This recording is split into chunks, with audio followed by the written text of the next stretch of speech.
This channel does not promote any violent, harmful, or illegal activities. All content provided by this channel is meant for an educational purpose only.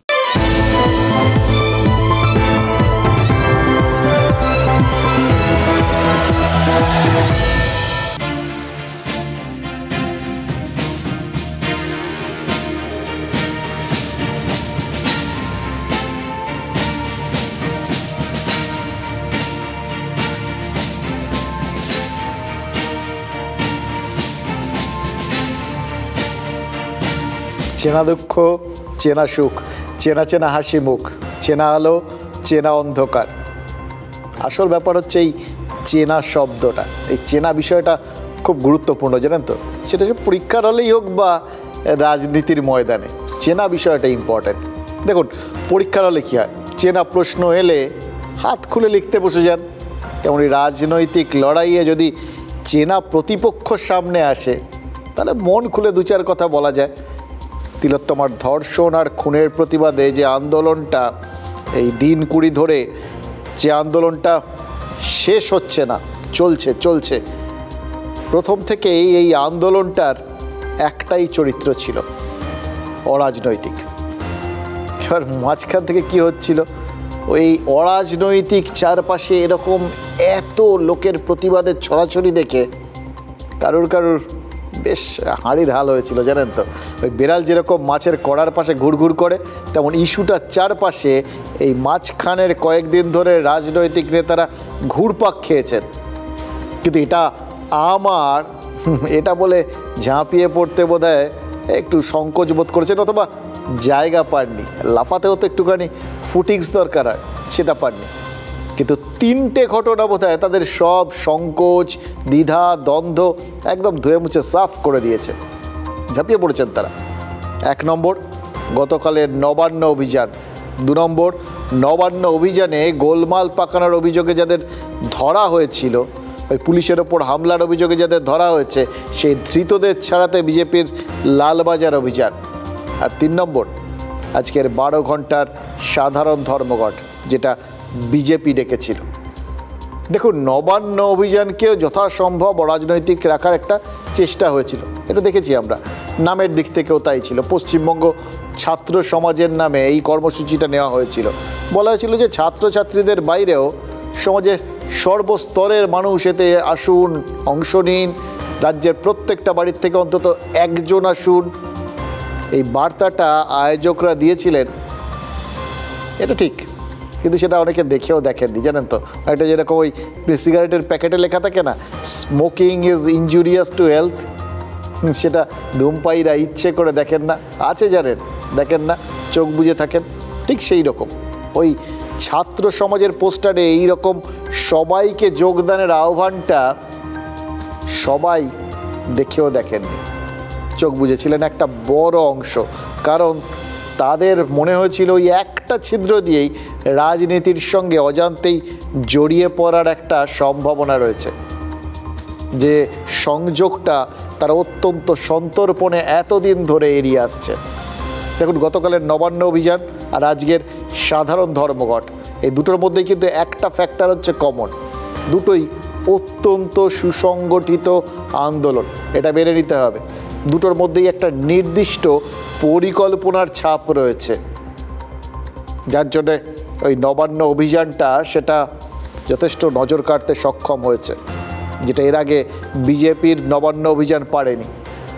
এর আগে বিজেপির কোনো আন্দোলন কর্মসূচিতেই এই সুসংহত ব্যাপারটা দেখা যায়নি, এটা সুস্পষ্ট প্ল্যানিংয়ের ছাপ। এবার এই পর্যন্ত শুনে কেউ বলতে পারেন যে আজকের ধর্মঘটে না হয় বিজেপি ছিল, কিন্তু কালকের নবান্ন অভিযান, সেখান তো ঘোষিতভাবে বিজেপি ছিল না। ঠিক, কালকে নবান্ন অভিযানে যাদের গ্রেফতার করে লালবাজারে নিয়ে যাওয়া হয়েছিল, তাদের ছাড়াতে বিজেপির ঘোষিত কর্মসূচি থাকলেও নবান্ন অভিযানে তো বিজেপি সরকারিভাবে অংশ নেয়নি। তাহলে কালকের ওই রকম একটা কর্মসূচি, যেটা দফায় দফায় প্রশাসনকে একদম নাজেহাল করে ছেড়েছিল, রাজ্যের সর্বোচ্চ প্রশাসনিক দপ্তর ওই নবান্নের দোরগোড়ায় চলে গেছিল, সেই আন্দোলনটা কে সংগঠিত করলো? সেখানেই তো আসল প্রশ্নটা। আরএসএস নাকি গোটা পরিকল্পনাটাই করা হয়েছিল বিজেপির কেন্দ্রীয় নেতৃত্বের তত্ত্বাবধানে? বিজেপির কেন্দ্রীয় প্রতিনিধিরাই কি কালকের অভিযান এবং আজকের বন্ধ এই দুটো কর্মসূচি দূর থেকে মনিটরিং করলেন? এটা একটা বড় প্রশ্ন ঘুরপাক খাচ্ছে চারপাশে। তার কারণ ওই চেনা আন্দোলনের অচেনা ছন্দ জিনিসটা তো সাম্প্রতিককালে দেখা যায়নি, এলো কোত্থেকে? সেটার পেছনে তাহলে কার হাত? এটা বুঝেই কি চেনা ছন্দে ফিরলেন আজ মমতা বন্দ্যোপাধ্যায়? আমি জাজ দিয়ে বলতে চাই না, কিন্তু জাজমেন্ট নিয়ে বলবার অধিকার আমি একজন আইনজীবী হিসেবে জিজ্ঞেস করছি। বলুন, মহারাষ্ট্রের কোর্ট বন্ধকে নিষিদ্ধ ঘোষণা করতে পারে। বন্ধ দেখেছিল বিরোধী দল, মহারাষ্ট্র হাইকোর্ট বললেন বন্ধ ইল্লিগাল, বন্ধ হবে না। কেরালা হাইকোর্ট তার আগে বন্ধকে নিষিদ্ধ করেছেন। কলকাতায় তো সাধারণ মানুষ আমি শুনেছি পিল করেছিল। আপনাদের উচিত ছিল না একটু নড়ে চড়ে বসার? আমি আইনজীবীদের বলবো, মনে রাখবেন, বিজেপিকে এই জায়গাটা কোর্টে ছেড়ে দেবেন না।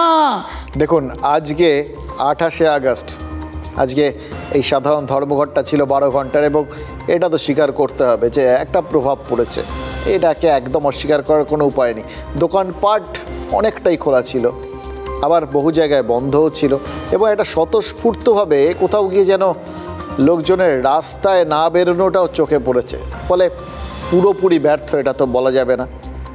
দেখুন, এর আগে মমতা বন্দ্যোপাধ্যায় যেদিন প্রকাশ্য কোনো সভায় শেষবার বক্তব্য রেখেছিলেন, মানে আজকের আগে, সেদিনটা ছিল তিলোত্তমার জন্য বিচার চেয়ে তৃণমূলের মিছিল। 16ই আগস্ট উত্তর কলকাতায় মিছিল শেষে সভা করেছিলেন তৃণমূল নেত্রী। আর আজ তারপর মাঝখানে গ্যাপ 12 দিন, মানে একটা 12 দিনের অখণ্ড নীরবতা ছিল মাঝখানে। খেয়াল করেছেন আপনারা? এই সময়টাই খুব ইন্টারেস্টিং, এই নীরবতাটাও খুব ইন্টারেস্টিং, কারণ নীরবতাও অনেক কিছু বলে, জানেন তো। এই কথা প্রসঙ্গে মনে পড়ে যাচ্ছে আমাদের রাজ্যপাল সিবি আনন্দ বোস, তার একটা বই আছে, সাইলেন্ট সাউন্ডস গুড। যাই হোক, এই যে গোটা মাঝখানটা এরকম একটা নীরবতা আমরা দেখলাম, অখণ্ড নীরবতা। এর কারণটা কি? কারণ কি এটা যে এই মাঝখানের সময়টায় যাবতীয় প্রতিবাদ কর্মসূচির পুরোভাগে ছিল অরাজনৈতিক একটা মোড়ক, পুরো চেহারাটাই ছিল অরাজনৈতিক। এই অরাজনৈতিক ব্যাপারটা কিন্তু রাজনৈতিক নেতাদের কাছে খুব গোলমেলে বিষয়, অস্বস্তির বিষয়, যেরকম যেন কোনো একটা অজানা শত্রু সিলেবাসের বাইরে রয়েছে আর কি, যাকে দেখেও দেখা যায় না। বোঝা যাচ্ছে আছে, কিন্তু দেখা যাচ্ছে না, কিন্তু ক্ষতিটা হয়ে যাচ্ছে। মানে এটা মেঘের আড়ালে থাকা ওই মেঘনাদের মতো।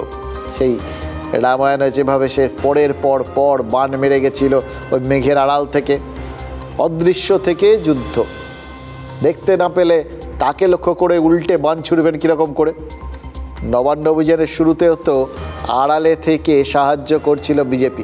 শুভেন্দু অধিকারী নিজেই তো বললেন যে তিনি ভলান্টিয়ারি করেছেন, স্বেচ্ছাসেবী। তারপর এলো সেই সময় যখন সুকান্ত মজুমদার ধৃতদের ছাড়াতে লালবাজারে চলে গেলেন, আর আজ তো বিজেপি ঘোষিতভাবেই বন্ধ পালন করলো। অর্থাৎ মেঘের আড়াল থেকে অবশেষে মেঘনাদ বেরিয়ে এলো, আর মমতা বন্দ্যোপাধ্যায় তিনিও চেনা ছন্দে ফিরলেন। নীরবতার মানে ঘেরাটোপ থেকে তিনিও বাইরে বেরিয়ে এলেন, কারণ চেনা ফিল্ড, চেনা প্রতিপক্ষ, সেই চেনা মাটি, চেনা পাড়া, চেনা পথে কড়া নাড়ার মতো ব্যাপার আর কি। মুখ্যমন্ত্রী চেনা ছন্দে। এবার ছন্দে ফিরে মমতা বন্দ্যোপাধ্যায় কী বললেন সেটা তো ভাববেন, কিন্তু তার থেকেও বড় কথা কি বললেন না। দেখুন, মমতা বন্দ্যোপাধ্যায় সরাসরি যেটা বললেন না সেটা হলো মহারাষ্ট্র কেরলের কোর্ট বন্ধকে নিষিদ্ধ ঘোষণা করতে পারলে কলকাতা হাইকোর্ট কেন পারবে না, এটা সরাসরি বললেন না, কিন্তু মর্মার্থ তো তাই। ওই ধর্মঘট বিরোধিতায় করা জনস্বার্থ মামলাটা আদালত কেন গুরুত্ব দিয়ে দেখলো না সেটা নিয়েই ঘুরিয়ে প্রশ্ন তুলে দিলেন আর কি। আর এরপরেই তার সেই চেনা সুর, আইনজীবীদের বলবো বিজেপিকে কোর্টে ছেড়ে দেবেন না। এর থেকে ছেড়ে দেবেন না এই শব্দ বন্ধটাকে তুলে নিন। এই একটা কথাকে আপনি কিন্তু নানাভাবে দেখতে পারেন, জানেন তো। আমি ছাড়ার বান্দা নই, এভাবে দেখতে পারেন, বা তোমাকে ছেড়ে দেবো না, এটাও দেখতে পারেন, কিন্তু দুটোই আসলে প্রচ্ছন্ন বা পরোক্ষ যেরকমভাবে দেখুন হুঁশিয়ারি। এবার মমতা বন্দ্যোপাধ্যায়ের কথাটাকে কিভাবে দেখবেন সেটা আপনাদের ব্যাপার। আমি জাস্ট দুটো জিনিস মাথায় রাখতে বলছি আর কি, আমি রাখছি। প্রথমত, মমতা বন্দ্যোপাধ্যায় এই সুরে কথাটা কখন বললেন, আর দ্বিতীয়ত কাকে ফাঁকা জায়গা ছাড়া যাবে না বললেন। দেখো, দুটো প্রশ্নের উত্তর যদি এক বিন্দুতে এসে মেলে তাহলে কিন্তু বুঝে যাবেন যে তৃণমূল আর আরজিকর কাণ্ডে মাঝখানে একটা চেনা ময়দান তৈরি হয়ে গেল কিনা। আর কালকের এই নবান্ন অভিযান, আজকের এই ধর্মঘট, দুটো কর্মসূচি, তো এই কর্মসূচি দুটো কাউকে সুবিধে করে দিল কিনা। দেখুন, আজ মেয়ো রোডে তৃণমূল ছাত্র পরিষদের প্রতিষ্ঠা দিবস উপলক্ষে সভা ছিল। সেই সভামঞ্চ থেকেই মমতা বন্দ্যোপাধ্যায় তার 13 বছর আগের একটা স্লোগান, সেটা বদলের ইঙ্গিত দিলেন। ইন্টারেস্টিং না? 2011 সাল রাজ্যে ক্ষমতা আসার পর তৃণমূল নেত্রীর সেই বক্তব্যটা তো চারপাশে ছড়িয়ে গেছিল, বিরাট বিখ্যাত বক্তব্য আর কি, কোট হিসেবে পাওয়া যাবে, বদলা নয় বদল চাই। আর আজ এই 2024-এ মমতা বন্দ্যোপাধ্যায় বললেন, তিনি বলেছিলেন বটে যে বদলা নয় বদল চাই, কিন্তু এখন বলছেন যেটা করার দরকার সেটা যেন তৃণমূলের নেতা কর্মীরা করেন। মানে কি করার দরকার, মানে আগে আর যাই হোক আর কি, সেটা ওই বদলা নয় বদল চাই সেটা নয়, একটু অন্য কিছু করার কথা, তাই তো? না হলে আর নতুন করে বললেন কেন যে সেটা আর এখন যেটা বলছেন সেটা করুন। আচ্ছা, কি করতে হবে সেটা তো তৃণমূল নেত্রী বলে দিয়েছেন, মমতা বন্দ্যোপাধ্যায় বলে দিয়েছেন। সরাসরি বললেন কি?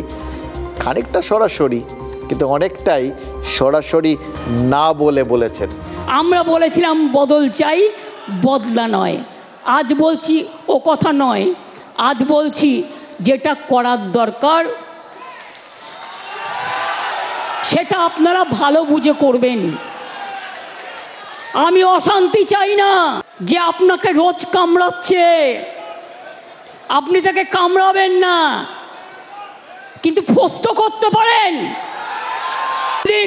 আপনাদের কাজ হচ্ছে চক্রান্তকারীদের মুখোশ খুলে দিয়ে ফোঁস করতে শিখুন, ফাঁস করে দিন। তার কেটে গেলে সব কথার উত্তর দেওয়া যায় না। মুখ্যমন্ত্রী আগে হিংসা ছড়িয়েছেন ভয়ঙ্করভাবে এবং খুব বিপজ্জনক, ভয় পেয়েছেন, এটা তার প্রতিফল। বদল চাই বদলা নয়, এবার স্লোগান পাল্টে দিশার থেকে দিদি কি বলছে, দিদি তার ভাইদের বলছে তোমরা ফোঁস করা শুরু করো, কাল থেকে ফোঁস করা শুরু হয়ে যাবে, ফোঁস ফাঁস শুরু হয়ে যাবে, অর্থাৎ মার দাঙ্গা শুরু হয়ে যাবে কাল থেকে। কবি সুকুমার রায় হয়তো এনার কথা ভেবেই অতীতে লিখে গেছিলেন, এই সাপ জানতো গোটা 2 আনতো। বাংলাতে 2জনই সাপ এখন আছে দেখতে পাচ্ছি আমি। তেরে মেরে ডান্ডা করে দিই ঠান্ডা। যারা ফোঁস করতে আসবে বাংলার জনগণ তাদের তেরে মেরে ডান্ডা করে দিই ঠান্ডা এই মন্ত্র দিয়েই ঠিক। মানে যেটা বললেন মুখ্যমন্ত্রী, একবার ভাবুন তো, বদলা নয় মানে ওই বদল চাই, তারপরে আছে আর কি, মানে এই ব্যাপারটা তিনি বলছেন না। হ্যাঁ, কী করতে হবে, যেটা করতে হবে, বাকিরা দেখলেন তো হই হই করে উঠলেন। ওই সমঝদারও কে লিয়ে ইশারা হি কাফি হতা হ্যায়, নিশ্চয়ই তাদের জন্য কাফি হয়ে গেছে। এবার মুশকিল একটাই, ফোঁস করার কথাটা বলতে হলো। তৃণমূলের লোকজন ফোঁস করা জানেন না বুঝি, মানে কোথাও গিয়ে একটু আন্ডার এস্টিমেট করছেন কি তৃণমূলের লোকেদের, নিজের দলের লোককে। আসলে স্নেহের ব্যাপার তো একটা আছে, কিন্তু ইন্টারেস্টিং বিষয় হচ্ছে কালকের নবান্ন অভিযানে ছাত্র আছে কিনা যেরকম প্রশ্ন উঠেছিল, তেমনি আজ ওই মেয়ো রোডের মঞ্চে যাদের দিকে তাকিয়ে মমতা বন্দ্যোপাধ্যায় ওই ফোঁস করার কথাটা বললেন, ফোঁস করার মন্ত্রটা দিলেন আর কি, সেখানে কতজন ছাত্র আছে তা নিয়েও তো প্রশ্ন উঠেছে। এবার এটা নিয়ে কেন বিতর্ক উঠছে, এটা সিরিয়াস বলছি, একদম বুঝতে পারছি না, জানেন তো এটা কি করে হতে পারে।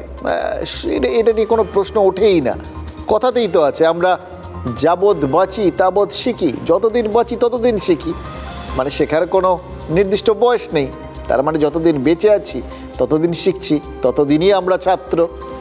আর কথাতেই তো আছে না, ছাত্রানাং অধ্যয়নং তপ, সেই মানসিকতা, মানে ছাত্রদের কাজ তো অধ্যয়ন করা, তাদের তপস্যা হচ্ছে অধ্যয়ন করা। সেই মানসিকতা থেকেই এই তৃণমূল নেত্রীর কথাগুলো অধ্যয়ন করার চেষ্টা করছে। মমতা বন্দ্যোপাধ্যায় কি বললেন আজ? ঠিক বললেন, বদলা নয় বদল চাই বলেছিলাম, এখন সেটা বলছি না, এখন বলছি যেটা করার দরকার সেটা আপনারা ভালো বুঝে করবেন। এটা বলে মমতা বন্দ্যোপাধ্যায় একটু চুপ করে গেলেন। তারপর ফোঁস করার কথা, প্রথমে ডিরেকশন, তারপর কি অ্যাকশন। এবার মুশকিলটা কি জানেন, এই মাঝখানের চুপ করে যাওয়ার বার্তাটা না খুব গোলমেলে। ওই চুপ থাকার সময়টা মহা মুশকিলের সময়। যে যার মতো মানে করে নিতে পারে, মানে যার যা মানসিকতা, যার যেরকম বুদ্ধি সে সেরকম মানে করবে, সে সেরকম বুঝবে। আচ্ছা, চুপ করে থাকা অংশটায় মমতা বন্দ্যোপাধ্যায় কি বলতে চেয়েছিলেন, সেটা কি ঠিকঠাক আঁচ করতে পেরেছেন তৃণমূলের নেতারা? জানি না, যে যার মতো বুঝছেন হয়তো। এবার সবাই ঠিকও বুঝে থাকতে পারেন। আজ দুর্গাপুরে তিলোত্তমার জন্য বিচার চেয়ে সিপিআইএমের কর্মীরা মিছিল করছিলেন। সেই মিছিলে তৃণমূল হামলা করেছে বলে অভিযোগ যে মিছিল লক্ষ্য করে বোমা ছোড়া হয়। হামলা ঠেকিয়ে পরিস্থিতি ঠান্ডা করতে পুলিশকে বেশ বেগঠেক পেতে হয়েছিল। এবার তৃণমূল কর্মীরা কি ভেবে নিলেন নাকি যে ফোঁস করা মানে বিরোধীদের মিটিং মিছিলকে টার্গেট করা? একই ঘটনা তো দিনহাটাতেও ঘটেছে, সেখানে অবশ্য পুলিশ অ্যাক্টিভ হয়ে উঠেছে। কে যে কোন কথার কি মানে ধরেন কে জানে। দেখুন, তৃণমূল একটা বড় দল, অনেক রকম মানুষ আছেন সেই দলে, আমজনতাকে নিয়ে পার্টি তো, এরকম হয়। সবাই যে একরকম হবে 5 আঙুল কখনো হয় নাকি? যে যার মতো করে বুঝলে এই দুর্গাপুরের মতো ঘটনা যে আরও ঘটবে না তার গ্যারান্টি আছে। এই বুঝে নেওয়ার সুযোগটাই তো তৃণমূল এতদিন পাচ্ছিল না, কারণ বুঝে নেওয়ার জায়গাটা তো তৈরি হতে হবে, একটা ময়দান থাকতে হবে, সামনে প্রতিপক্ষ থাকতে হবে। কিন্তু প্রতিপক্ষ হিসেবে যদি সাধারণ মানুষকে বা সাধারণ মানুষের আন্দোলনকে ধরা হয় তাহলে তো আরও বড় গোলমাল। সেটাকে বুঝে নেওয়ার চেষ্টা করলে তো ঝুঁকি থেকে যায়, অনেক বড় ঝুঁকি।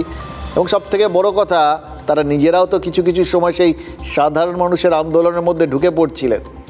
সবারই তো বাড়ি ঘর আছে, সবার বাড়িতেই তো মা, বউ, মেয়ে, বোন আছে না? ফলে সবার মনের মধ্যে কোথাও তিলোত্তমাও আছে এবং তার জন্য সুবিচারের দাবিটাও আছে। ফলে কেউই চেনা মেজাজে ওই রাজনৈতিক ময়দানে নামতে পারছিলেন, জানেন তো।